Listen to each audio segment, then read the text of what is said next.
Strímnios, os fantasmas da antiguidade. Na bruma do tempo, muito antes de Portugal ter um nome, a faixa ocidental da Ibéria era conhecida como Strímnida. Assim nos conta Rúfio Festa Vieno, um poeta romano do século IV, na sua obra Hora Marítima. Ele descreve esta terra e o seu povo, os Strímnios, como os habitantes originais que dominavam desde a Galiza ao Algarve. Segundo o seu relato, baseado em textos gregos ainda mais antigos, os Strímnios viviam em colinas fortificadas, exploravam os metais abundantes e navegavam em barcos de couro. Esta imagem, contudo, pertence mais ao domínio da proto-história e da interpretação poética do que à certeza arqueológica. Não há até hoje um único vestígio, um único artefacto, que a ciência possa inequivocamente rotular como Estrémnio. Eles permanecem como um povo fantasma, uma memória literária que desafia a pá do arqueólogo e a certeza do historiador, existindo apenas nas palavras antigas de Avieno, um eco de um passado talvez real, talvez imaginado. A nossa única janela para o mundo dos Strímnios é um texto frágil e tardio. A Hora Marítima não é um testemunho ocular do seu autor, Avieno. Ele próprio admite ter-se baseado em fontes muito mais antigas, como o Périplo Massaliota, um manual de navegação grego datado de cerca de 600 a.C. Isto significa que a sua descrição já era, no seu tempo, uma antiguidade, uma história de uma história. Avieno escreve sobre um povo que, se existiu como o descreve, já teria desaparecido há séculos. A sua narrativa está repleta de anacronismos e elementos poéticos, misturando geografia com mitologia. Para a ciência moderna, isto representa um desafio imenso. Como separar o grão da verdade histórica do joio da licença poética? Como confirmar a existência de um povo quando a única prova é um eco literário, uma crónica de segunda ou terceira mão, que sobreviveu a mais de um milénio de silêncio? Os Strímnios nascem e morrem nesta única fonte. A ideia de que os Strímnios foram o primeiro povo da Península Ibérica é cientificamente insustentável. A evidência arqueológica é clara e esmagadora. A ocupação humana na Ibéria remonta a milhares de anos. Povos anteriores mais rudimentares deixaram inúmeros vestígios da sua passagem, desde ferramentas de pedra à arte rupestre, como a do Vale do Coa ou da Gruta do Escoral. Os Strímnios, na cronologia proposta por Avieno, Idade do Bronze Final, seriam uns recém-chegados. A sua descrição corresponde a um período em que a península já era um mosaico de diferentes culturas e povos. Portanto, a noção de um povo único e primordial que deu origem a tudo o que veio depois é uma simplificação romântica que não encontra qualquer respaldo nos dados arqueológicos, que nos contam uma história de povoamento muito mais antiga, lenta e diversificada. A afirmação de que os Strímnios eram canibais é a mais grave e a que carece de forma mais absoluta de qualquer tipo de evidência. Em nenhuma passagem da Hora Marítima, a nossa única fonte, existe qualquer menção a práticas antropofágicas. Nem Avieno, nem qualquer outro autor da antiguidade, associou os Strímnios ao canibalismo. Esta ideia parece ser uma fabricação moderna ou um equívoco popular, talvez para adicionar um elemento de selvageria exótica a este povo misterioso. A arqueologia da Idade do Bronze na Península Ibérica, entre aproximadamente 2600 e 750 a.C., embora tenha encontrado vestígios de rituais funerários complexos e por vezes violentos, não produziu até hoje provas conclusivas e consensuais de canibalismo ritual ou alimentar sistemático entre as populações que habitavam o território português. Atribuir este hábito mau aos Strímnios é pura especulação, um mito dentro de um mito, sem qualquer base documental ou material que o sustente. Avieno descreve os Strímnios a viver no cimo de colinas, ou promontórios, em povoados fortificados que os arqueólogos designam pelo termo latino opida. Esta descrição é, de facto, consistente com o padrão de povoamento do final da Idade do Bronze e da Idade do Ferro no Ocidente Ibérico. Seriam comunidades organizadas, protegendo-se atrás de muralhas rudimentares, de onde controlavam vales férteis e rotas comerciais. A sua economia, segundo o poema, baseava-se na pastorícia e na metalurgia. A menção à abundância de estanho e chumbo é particularmente interessante, pois corresponde à riqueza mineira do noroeste peninsular, um dos fatores que atraiu navegadores fenícios e gregos. No entanto, é impossível atribuir com certeza os inúmeros castros e povoados fortificados da Galiza ou do norte de Portugal aos Strímnios. Eles poderiam ser os seus construtores, ou poderiam ser de outros povos, como os cefos ou os chinetes, também mencionados por Avieno. Um dos detalhes mais fascinantes do relato de Avieno é a descrição das embarcações dos Strímnios. Não construíam os seus barcos com madeira de pinho, mas, coisa admirável, coziam as embarcações com peles de animais e percorriam frequentemente o vasto mar em barcos de couro. Esta descrição evoca os currás irlandeses ou os umiaques dos povos do Ártico. Embora não se tenha encontrado nenhum vestígio arqueológico de um barco de cor desta época na costa portuguesa, a descrição não é implausível. Tais embarcações seriam leves, flexíveis e adequadas para a navegação costeira e fluvial, permitindo o comércio e a pesca. Seria com estes barcos que manteriam contacto entre os seus povoados costeiros e explorariam os estuários dos rios.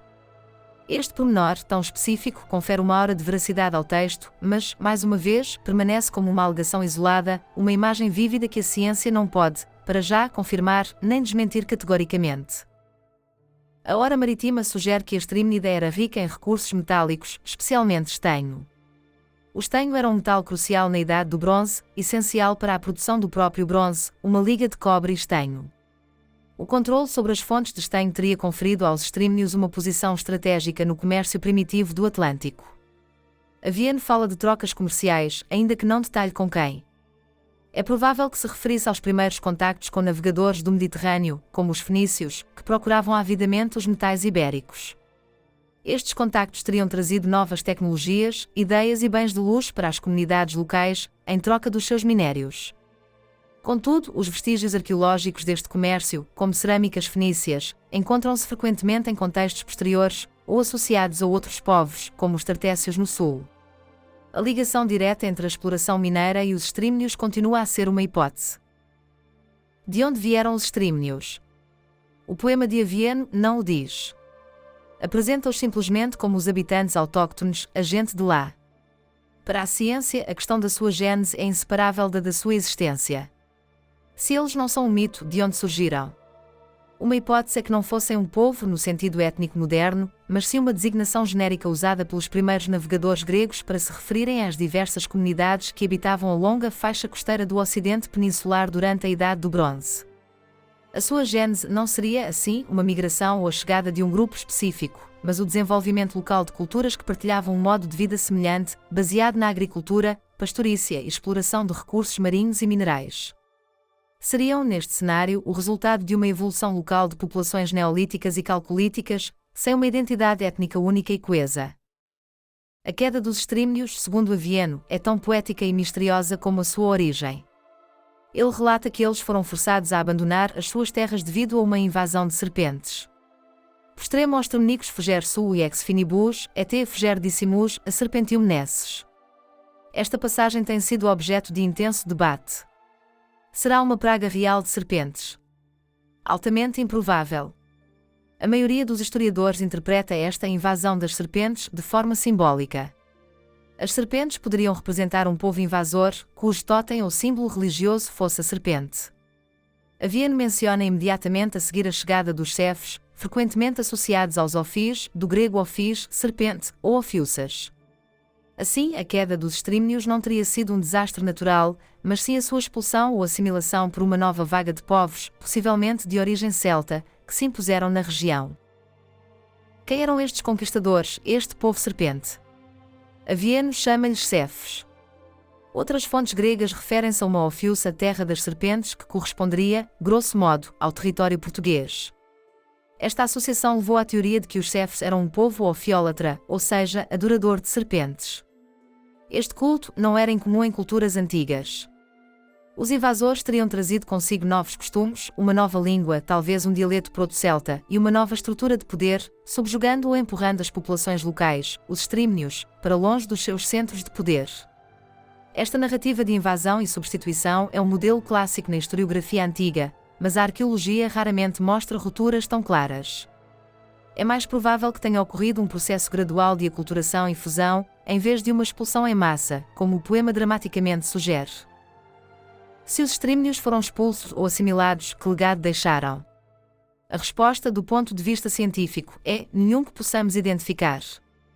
Não conhecemos a sua língua, pelo que não podemos procurar vestígios seus na toponímia. Não temos artefactos que lhes sejam exclusivamente atribuíveis, pelo que não podemos seguir o seu rastro material.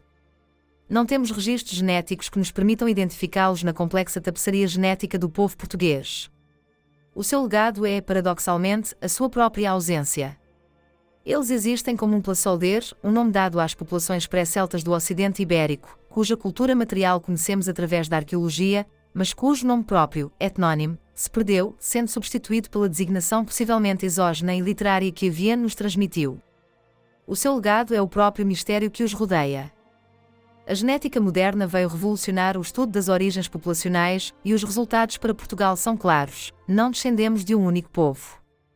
O ADN dos portugueses é um palimpsesto de migrações. A base é ibérica, sobre a qual se sobrepuseram vagas de povos da Europa Central, associados aos celtas, uma significativa contribuição romana, a marca dos suevos, um povo germânico que fundou um reino em Braga, e um fluxo genético vindo do norte de África durante o período islâmico. Estudos genéticos identificam diferentes haplogrupos, linhagens genéticas, que traçam estas diversas origens. A ideia de uma linhagem direta e pura desde os tempos dos extrímnios até à atualidade é uma fantasia. Se o seu ADN sobreviveu, está hoje diluído e misturado de forma inextricável no genoma do povo português, tal como o de tantos outros povos que por aqui passaram. A história dos extrímnios, tal como é popularmente contada, serve como um poderoso mito fundador, um povo primordial, feroz e misterioso, que representa as raízes mais profundas e indomáveis da nação. Muitas culturas têm mitos de origem. No entanto, o papel da ciência é analisar criticamente essas narrativas. A ciência não encontrou os canibais extrímnios que deram origem a Portugal.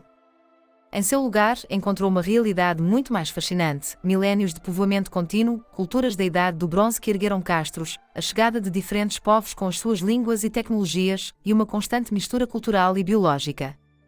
A história real, embora menos dramática do que a lenda da invasão das serpentes, é infinitamente mais rica e complexa, e é essa a verdadeira gênese do povo português, confirmada por décadas de investigação arqueológica, linguística e genética.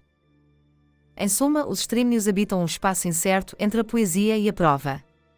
Para a literatura, são os habitantes primordiais do extremo ocidente, senhores de uma terra rica em metais, navegadores de barcos de couro, expulsos por um povo serpente. Para a ciência, são um nome sem um corpo arqueológico, um povo fantasma. A sua história não é uma crônica de factos confirmados, mas sim um estudo de caso sobre como a memória de um povo pode ser construída e transmitida por uma única fonte textual. Não há dados que confirmem que foram os primeiros, que eram canibais, ou que são os antepassados diretos dos portugueses. A sua verdadeira história é a da sua própria historiografia, a forma como um breve relato num poema tardio foi interpretado e, por vezes, mitificado ao longo dos séculos. Os extrímnios ensinam-nos a ser cautelosos com as narrativas simples e a abraçar a complexidade do passado. Por favor, subscreva o canal e dê gosto, em apoio. Obrigado!